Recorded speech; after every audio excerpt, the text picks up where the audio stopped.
दिनै गोथार मागो दमासिनि 1 अक्ट' आरो बे गोथार सानाव दुलाराय बर' माहारिनि मोजांनि थाखाय गोजोननि थाखाय आरो जाहाथे जों खौसेथियै गोग्गो देहा लानानै जोङो रायजो जालांनो हायो। बर' हारिनि इयुन साना बा समा बयनिबो थाखाय आलो गोजोन जायो, बेखौनो लानानै आफा इसोर बोराइ बाथौनि खाथियाव दिनै बे मागो दमासिनि 1 अक्ट'आव आर'ज गाबदों आरो बे गोथार बाथौ थानसालि उदालगुरि जिल्लानि बे जिल्ला बेन्दोङाव थानाय बेयाव फैनानै आनान गसाइनियाव बेखौनो आर'ज गाबदों जाहाथे बर' हारिनि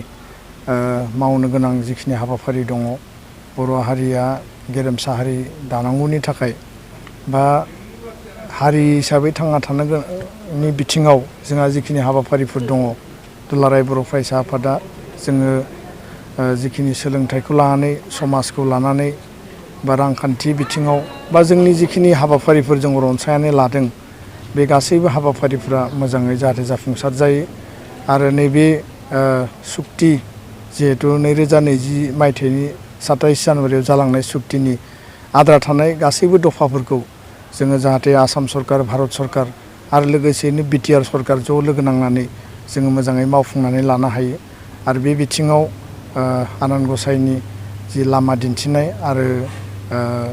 जोङो हाबा मावनो गोनां बिथिङाव जाहाथे जोङो सांग्राङै आरो गोथार गोसोजों जोङो हाबाफोरखौ मावफुंनानै लानो हायो। बेखायनो दिनै बे गोथार मागो दमासिनि सानाव आनान गसाइनि खाथियाव आर'ज गाबदों आरो गासैबो सुबुं माहारियानो गासैबो बर' हारिनि साफ्रोमबो सुबुंनि जिउआव गोजोन मोनसे थासारि फैयो। मिजिंथियो जे जोंनि थांनाय समफोरनि जिखिनि जोंनि गेजेराव माने मिसआन्डारस्टेन्डिं जानाय बा जोंनि गेजेराव माखासे एना एनि सानलायनाय बा माखासे खौसेथि गैयै सोरखौबा नोङो हिंसा साननाय बे थासारिफ्रा जाहाथे गैया जाथों आरो फैबाय थानाय समाव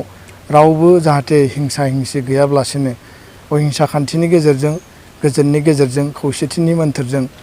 बर' माहारिखौ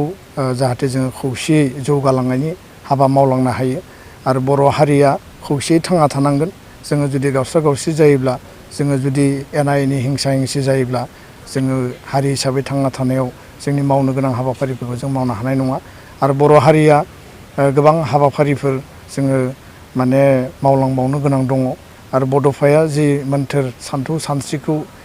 जोंनो होनानै गालांबाय, जि आदर्शखौ, बे आदर्श बायदियै जोङो बर' हारिखौ गायसननो थाखाय जिखिनि हाबाफारि लाबाय थादों, बेयाव बर'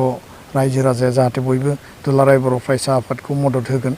आरो बे मददनि गेजेरजोंनो सिगाङाव जेरैबायदि जोंखौ अनबोबाय, जोथोन लाबोबाय, मदद होबोबाय, फैबाय थानाय समाव सुक्ति जाखांनायनि उनाव आरो गोबां हाबाफारि दंबावो जोंहा आरो बे हाबाफारिफोरखौ जोङो फारि फारि मावनांगोन। दा बेखायनो बर' रायजो राजाया जों खौसेयै गोजोनै जोङो थानांगोन आरो बे राजखान्थियारि थासारिफोरखौ लानानै जोंनि गेजेराव जाहाथे एना एनि फैया, बेबायदि थासारिया सम सम फैयो। नाथाय जोङो जोंनि थांखियाव जोङो सहैनो थाखाय जोङो बयबो खौसे आरो जयै गसंथानानै थानांगोन आरो होमब्लासो जोङो हारिनि थामोनथा रैखाथि आरो बर' माहारिबाद जि जातीयताबादनि सिन्थाजों बड'फाया जोंनो सान्थौ सानस्रि होनानै गालांबाय, गुरुदेब कालिचरन ब्रह्मआ जि होनानै गालांबाय बा नोङो बानेस्वर बसुमतारी, कनकेश्वर नार्जारी बिथांमोना जेरै होनानै गालांबाय। दा बेखायनो आं सानो जे बोराइ बाथौनि खाथियाव दिनै आर'ज गाबदों बे गोथार मागो दमासिनि सानाव